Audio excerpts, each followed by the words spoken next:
Graça e paz, cara amiga, caro amigo, que vai acompanhando a cada dia essas nossas meditações aqui nesse nosso perfil do Instagram, no nosso canal do YouTube, o canal Boa Notícias, a vida com sabor do Evangelho. Completam-se hoje 8 dias que nós iniciamos o nosso itinerário para a festa da vinda do Divino Espírito Santo, após termos celebrado a festa da Ascensão do Senhor, os 40 dias da ressurreição de Jesus. Começamos esse itinerário de preparação à festa do Divino Espírito Santo. 8 dias hoje. Então, portanto, é o 8º dia. É muito interessante essa lógica do 8º dia numa visão bíblico-litúrgica, porque o 8º dia é justamente uma memória daquele que é o primeiro dia da semana. Jesus ressuscita no primeiro dia da semana, portanto o domingo, e que nós assim o chamamos, né? O primeiro dia da semana para os judeus, 8 dias depois, portanto o 8º dia. Jesus ressuscitou no primeiro dia da semana, 8 dias depois ele volta a se manifestar para os seus discípulos, não é, dentro daquele que é o 8º dia, que é sempre o primeiro dia da semana. Portanto, na lógica dos primeiros cristãos, o 8º dia nos faz pensar na senhoria de Cristo sobre o tempo, Cristo como Senhor do tempo, como o Senhor da história. É aquilo que nós cantamos com o salmista no Salmo 117. Este é o dia que o Senhor fez para nós, alegremo-nos e nele exultemos. Quando nós chamamos o 7º dia da semana de domingo, essa é a evocação de uma palavra latina, porque, por exemplo, os romanos chamavam aquele dia de dia do sol, não é? Dias solis, e que hoje a gente nota ainda, por exemplo, na língua alemã, a gente nota isso ainda na língua inglesa, não é? Que justamente decalcando a gente vai ver lá que está dizendo dia do sol. Sonntag, por exemplo, na língua alemã. Então, nós, cristãos, demos a esse dia o dia de domingo, dizendo que aquele dia é dia do Senhor. Mas, na verdade, o Senhor não é Senhor só de um dia da semana, ele é Senhor de toda a história, ele é Senhor do tempo. Então, chegando ao 8º dia dentro de uma novena, isso tudo ecoa dentro da nossa mente e voltamos então o nosso coração para essa verdade de que Deus é Senhor do tempo, que Jesus é Senhor do tempo, é Senhor da história.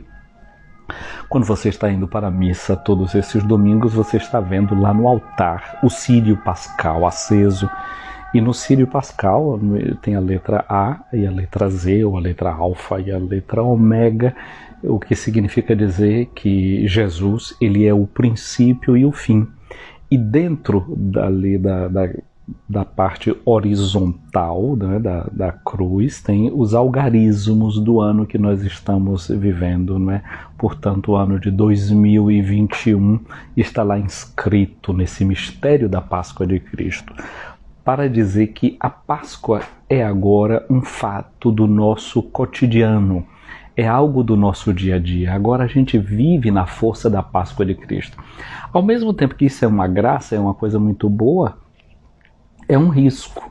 É o risco de a gente se acostumar com coisas que são realmente muito importantes e não dar mais a atenção devida a essas coisas que são importantes para nós. Virar rotineira, virar corriqueira, e a gente não se dá atenção. Então esse é o risco. Chegando, portanto, ao 8º dia, a gente lembra disso, né? De ver o tempo como realmente ele é, um dom, uma graça de Deus, mas vendo também esse risco que a gente pode correr, vendo a Páscoa como um evento que está tão presente dentro de nós que a gente não se dá conta de que está vivendo nessa graça que é a Páscoa do Senhor Jesus. Os primeiros cristãos, eles dando esse valor tão forte ao 8º dia, eles até faziam muitos batistérios em uma forma octogonal, um batistério de 8 lados, para dizer que O batismo era a nossa imersão nesse 8º dia que é Cristo mesmo.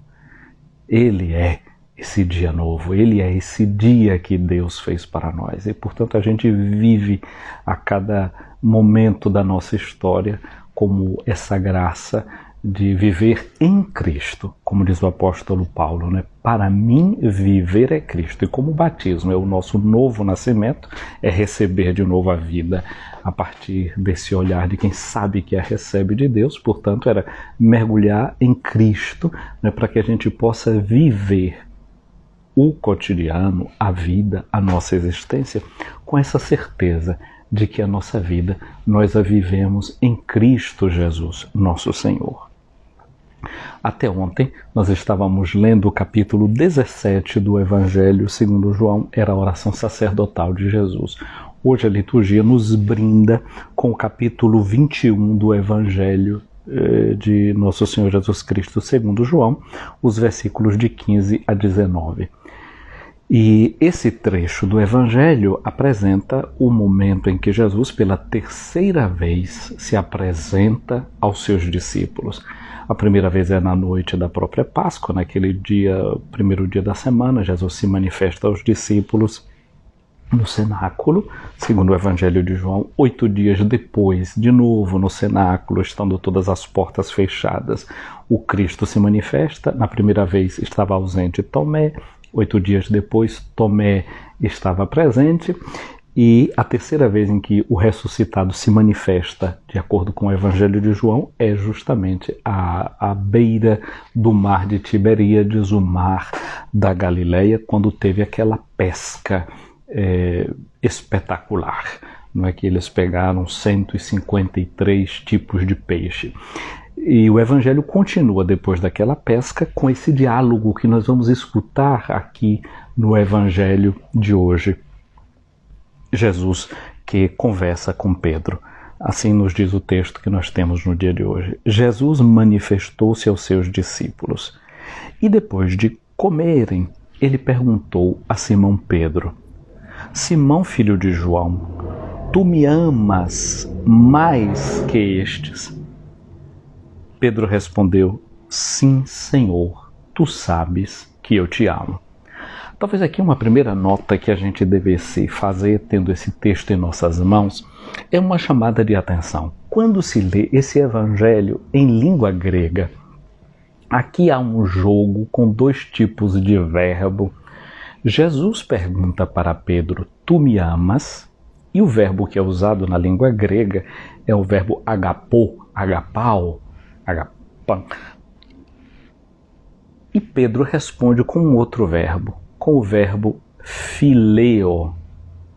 No fundo, Pedro está respondendo uma coisa diferente daquilo que Jesus está perguntando para ele. É como se soasse em grego assim. Jesus pergunta: Pedro, tu me amas? E Pedro responde: sim, Senhor. Tu sabes que eu gosto de ti. Gosto de ti. Não responde eu te amo. Se eu gosto de ti. Jesus, porém, diz para Pedro: apacenta os meus cordeiros. Uma nota aqui que a gente deve chamar a atenção é que Jesus confia uma missão. Jesus não apenas quer uma resposta, mas Jesus também dá uma responsabilidade. O que é que significa responsabilidade? Olha dentro da palavra. Responsabilidade.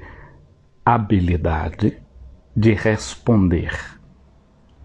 Nem sempre a gente tem essa responsabilidade, a habilidade de responder. Portanto, uma responsabilidade é a capacidade de dar uma resposta a certas situações da vida.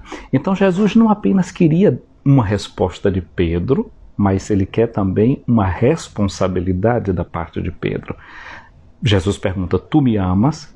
Pedro diz: gosto de ti.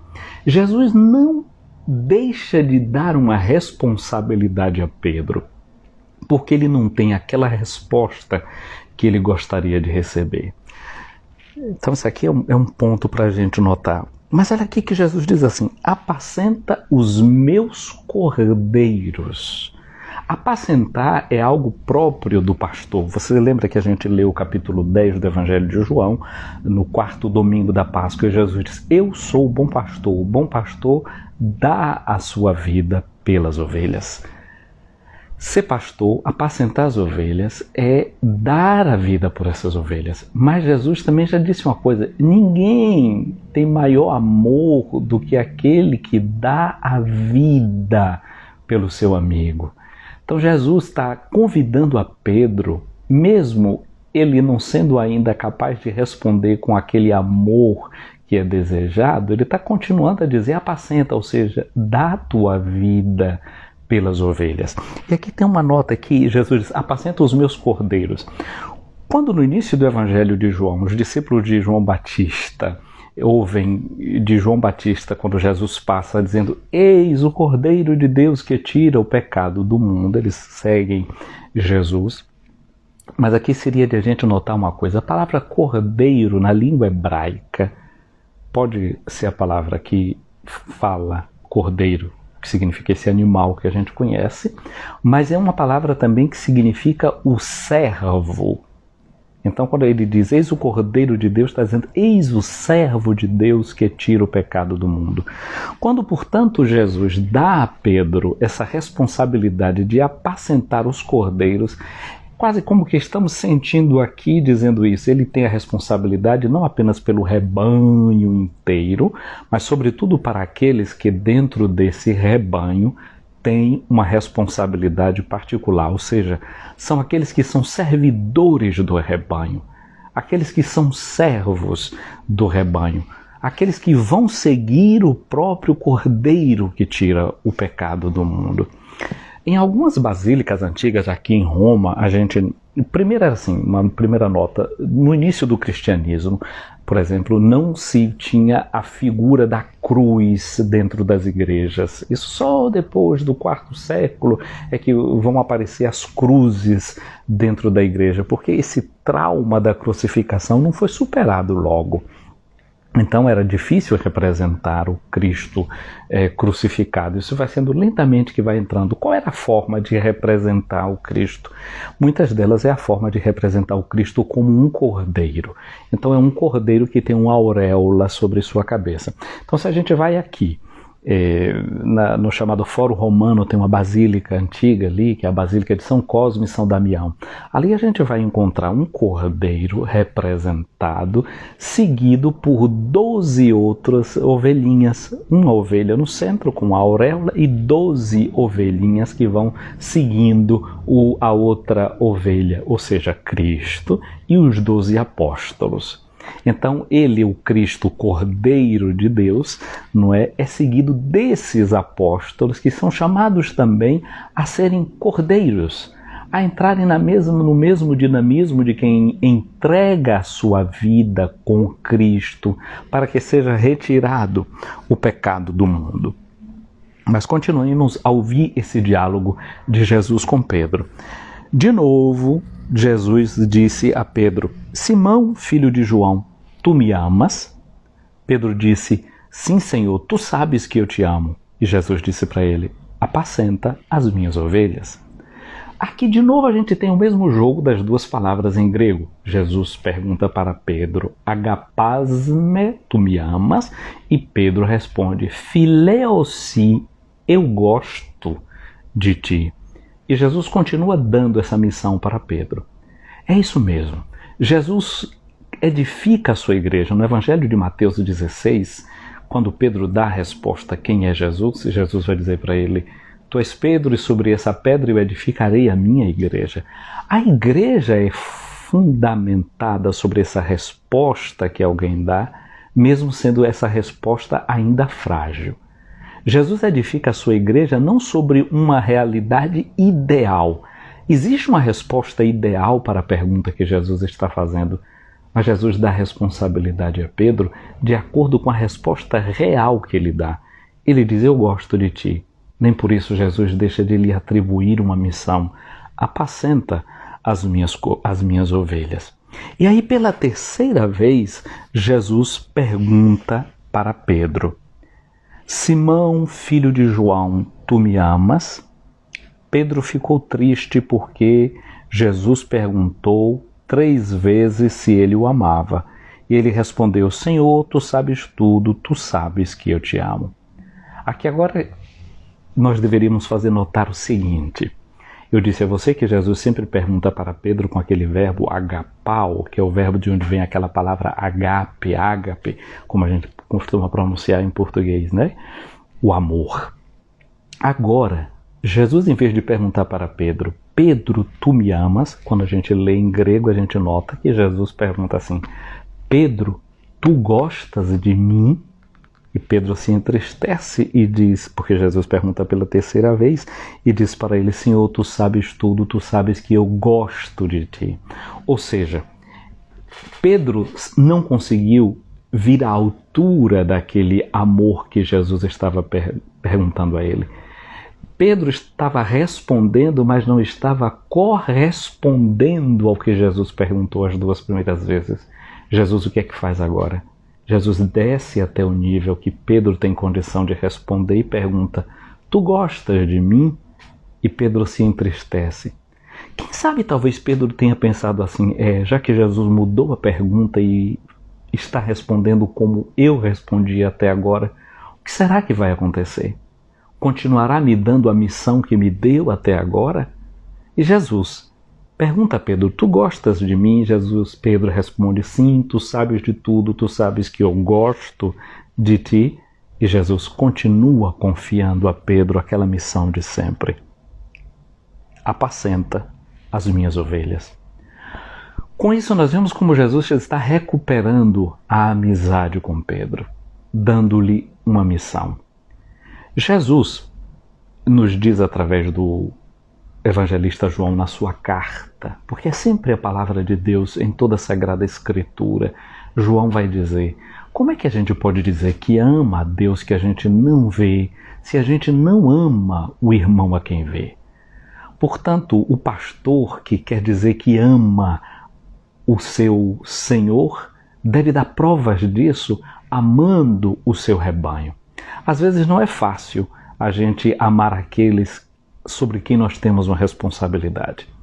Você, como pai, como mãe, como educador, como educadora, como médico, como médica, qualquer missão que você tenha no mundo, você deve incorporar isso na sua vida como essa missão de quem apacenta, como essa missão de quem é um pastor, que deve fazer ver o amor que você tem a Jesus através dessa missão que você abraça na vida.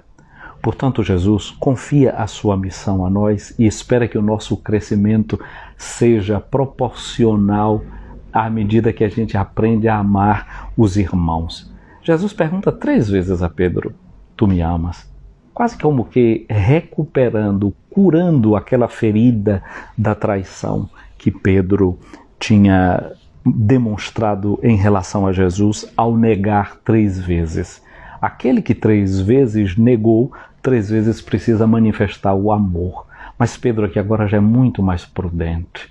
À pergunta de Jesus: me amas? Ele diz: eu gosto de ti. Aqui tem uma honestidade da parte de Pedro. Isso é muito positivo, quando o ser humano começa a examinar as suas forças.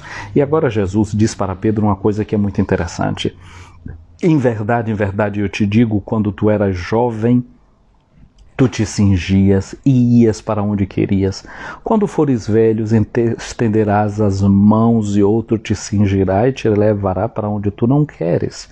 E Jesus estava dizendo isso para significar com que morte Pedro iria glorificar a Deus, e acrescentou: segue-me. Portanto, Jesus é aquele que confia neste processo do seguimento a Ele. É interessante que a gente deve também acreditar no processo, de acreditar que as pessoas possam crescer. Jesus sabe que Pedro, que agora ainda não está tendo a condição de responder àquela pergunta que ele está fazendo, chegará o dia em que vai corresponder a isso. Aqui na cidade de Roma existe uma igreja que está num lugar chamado Via Ápia. É uma das grandes estradas da cidade de Roma e da Roma antiga. Conta-se que no ano 64, quando Nero estava perseguindo os primeiros cristãos, a comunidade cristã de Roma aconselhou a Pedro que deixasse a cidade para preservar a sua vida. E Pedro estava saindo da cidade, pela Via Ápia, fugindo de Roma. E enquanto ele estava saindo da cidade, se encontra com Jesus que vem entrando na cidade. E Jesus pergunta para Pedro, usando a língua latina, Quo vadis, Domine? Para onde tu vais, Senhor? E Jesus responde para Pedro, eu estou voltando para Roma, para de novo ser crucificado.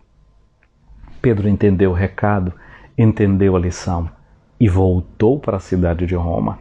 E aqui foi capturado e morre crucificado. E no momento da sua crucifixão, é ali naquele lugar onde hoje a gente tem a Basílica de São Pedro. Naquele lugar, Pedro foi crucificado no chamado Circo de Nero. Ele pediu para ser crucificado de cabeça para baixo porque não era digno de ter a mesma morte do seu Senhor. Ali Pedro foi capaz de realmente entender e dar aquela resposta que Jesus esperava. Sim, Senhor, tu sabes que eu te amo. O amor de Pedro cresceu a ponto de ele dar a sua vida, entregar-se pelo seu Senhor. Talvez hoje a gente não consiga dar essa resposta que o Senhor espera e quer de cada um de nós. Mas é preciso acreditar no processo. É preciso a gente acreditar que o Espírito de Deus que é derramado nos nossos corações nos capacita para dar aquela resposta que Jesus deseja. A resposta que Jesus deseja de nós, só Ele mesmo sabe. E Ele também sabe o tempo em que essa nossa resposta estará madura, estará completa. Resta a cada um de nós agir com a mesma sinceridade de Pedro, como quem sabe que Jesus conhece e sabe todas as coisas. Tu sabes de tudo. Você se lembra quando Natanael se encontrou com Filipe, que disse, nós encontramos Jesus, o Messias, ele vem de Nazaré. E ele disse, de Nazaré pode sair alguma coisa que preste.